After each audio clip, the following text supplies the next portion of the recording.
Hindi.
Red eye.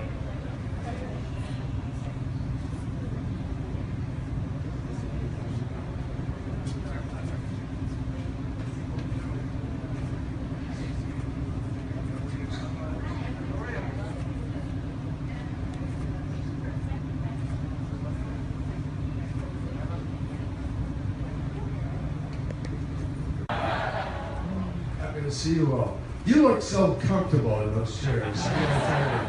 You better not fall asleep on me. Is that a deal? Okay, we'll wake you up and shake you.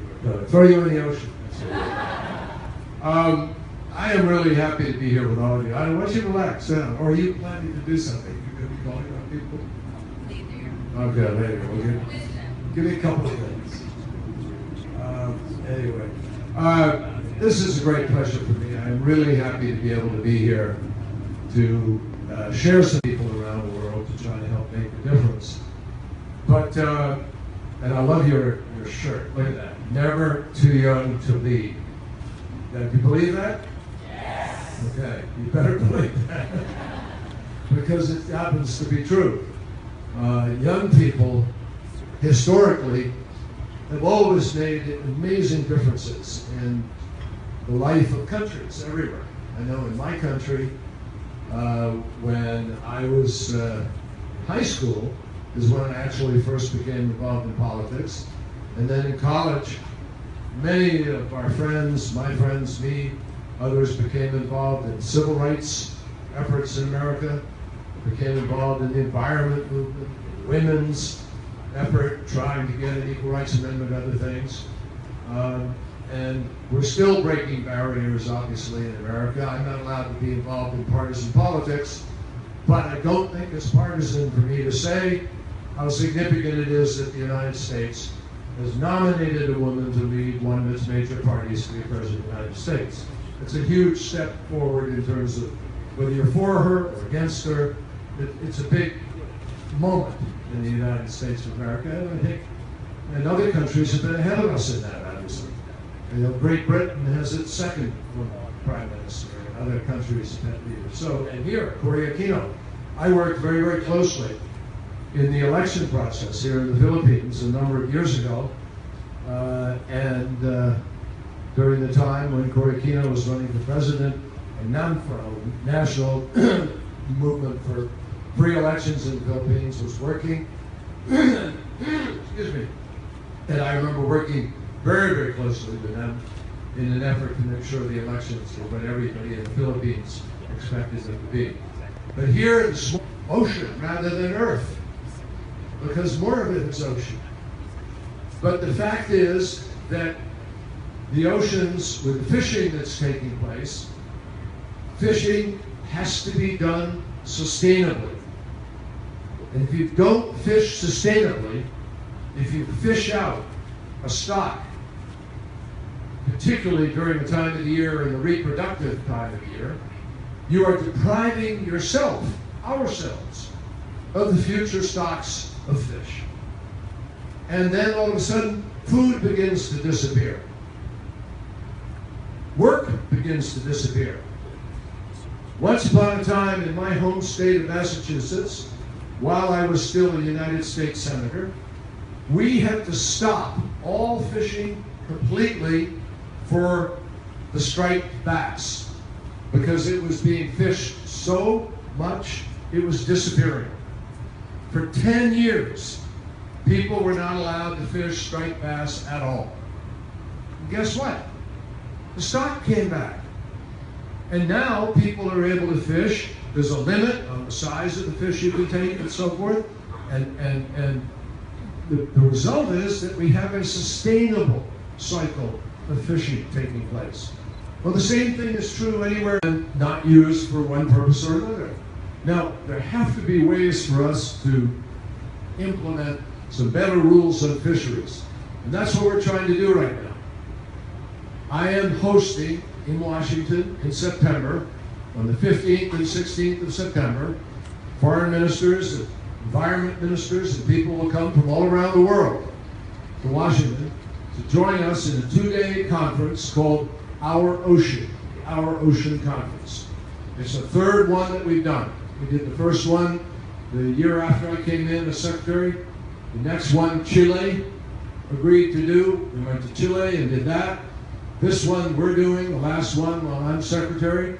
Next year, the Europeans, the EU, have accepted to do it. The year after that, Indonesia has asked to do it.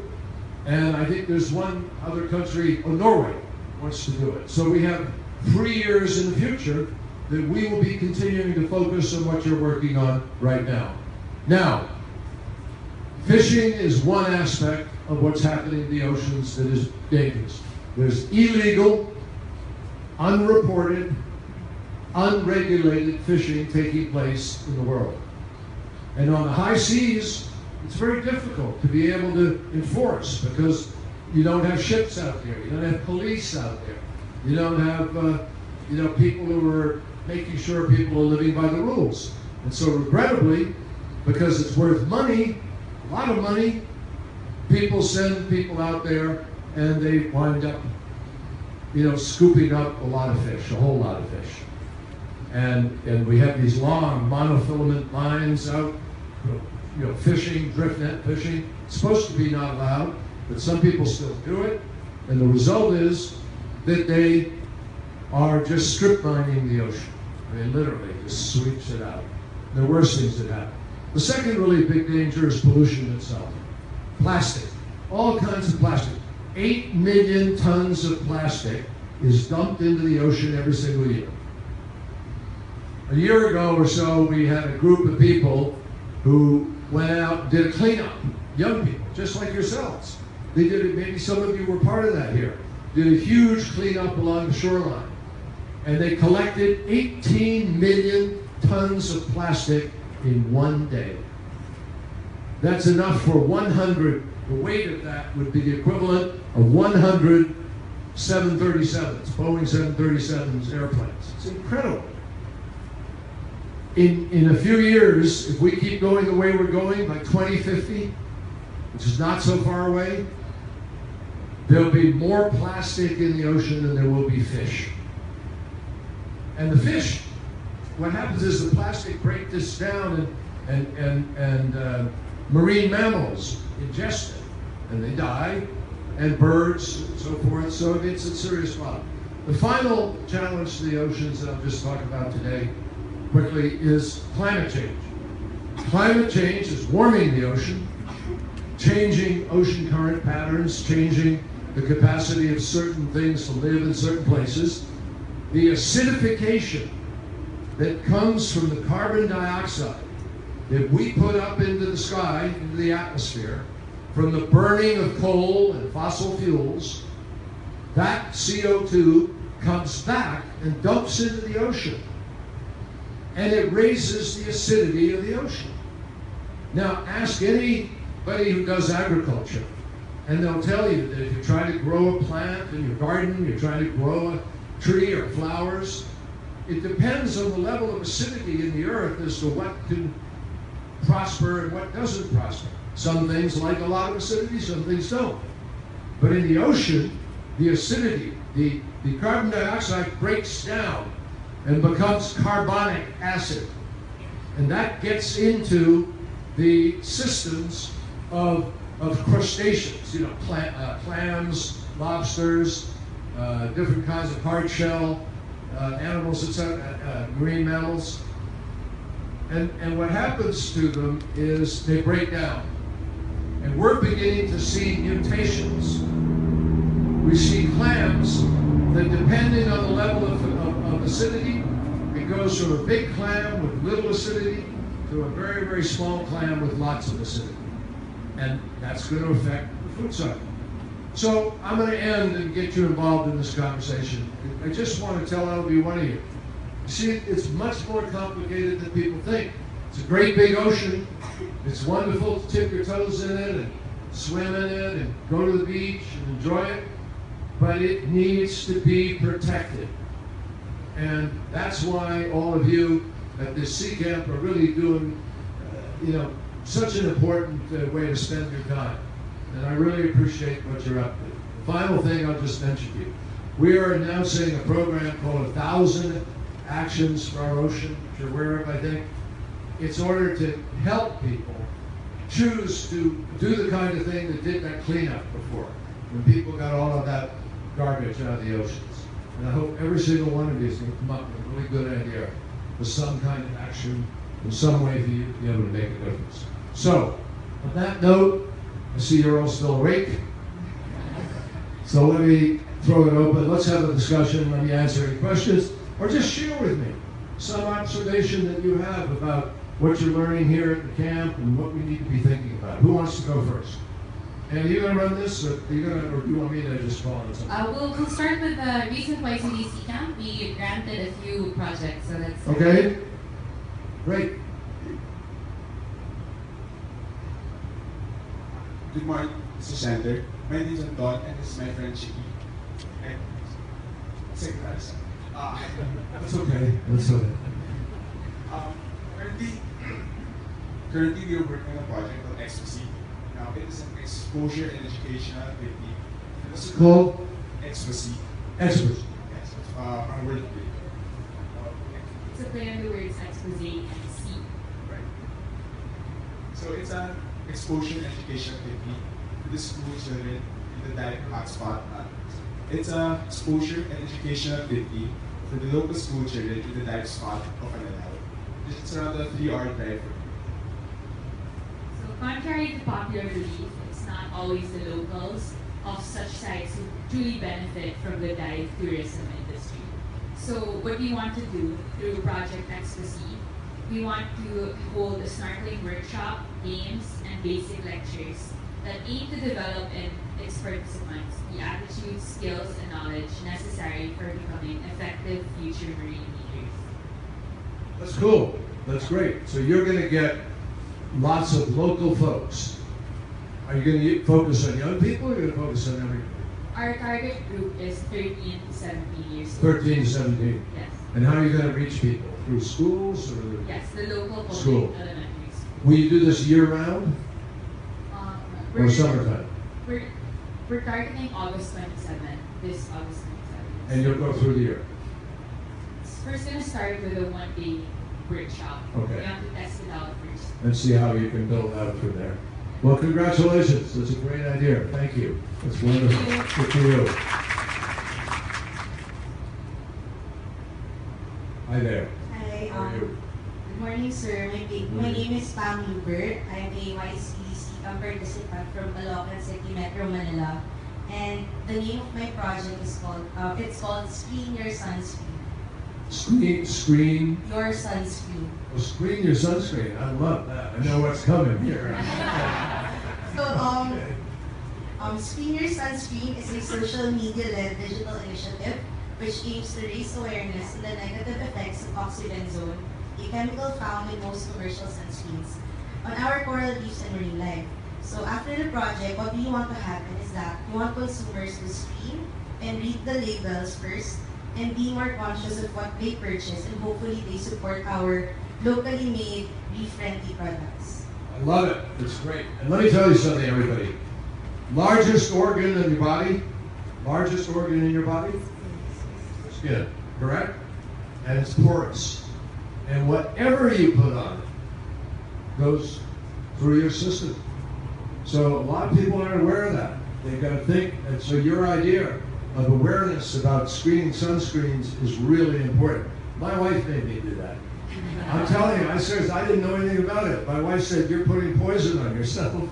And I finally, so now I only use the right stuff. Thank you, sir. Anyway, thank you. Hello, sir. Good morning. What'd you do, stack the front seat here? Is that only the front seat? Go ahead. Sir, my name is Patrick Wigan. I'm a YCDC camp participant from Rodrigo Duterte in Tunay. Mic really close. And talk a little bit slower so everybody can hear you and understand you. Hello, sir. Yes. So my name is Patrick Wigan. I'm from Capiz in Visayas.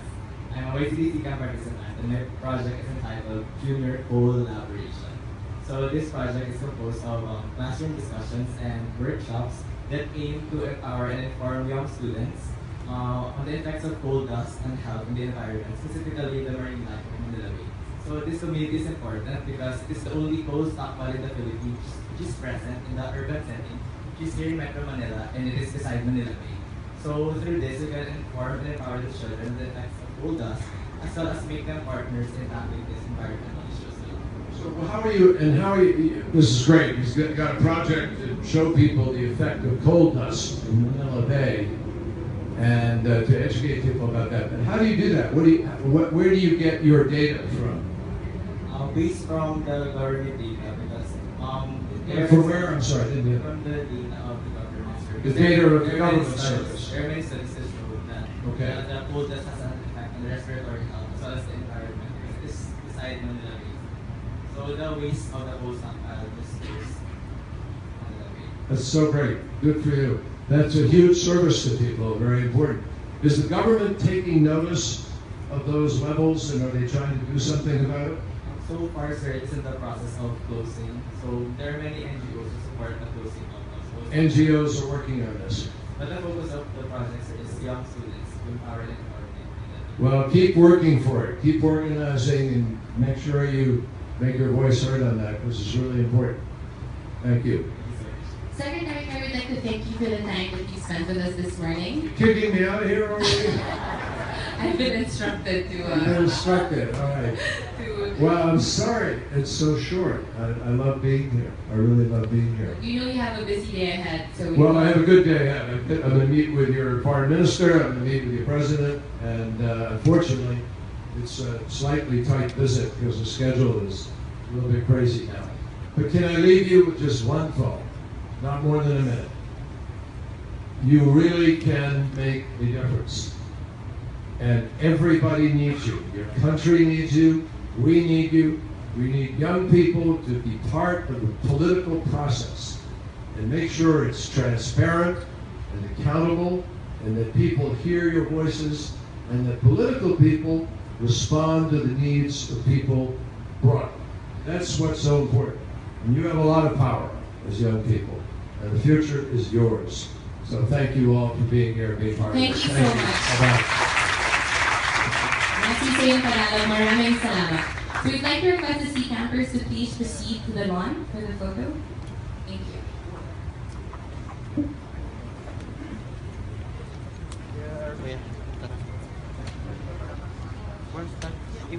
Kuya, kung ano,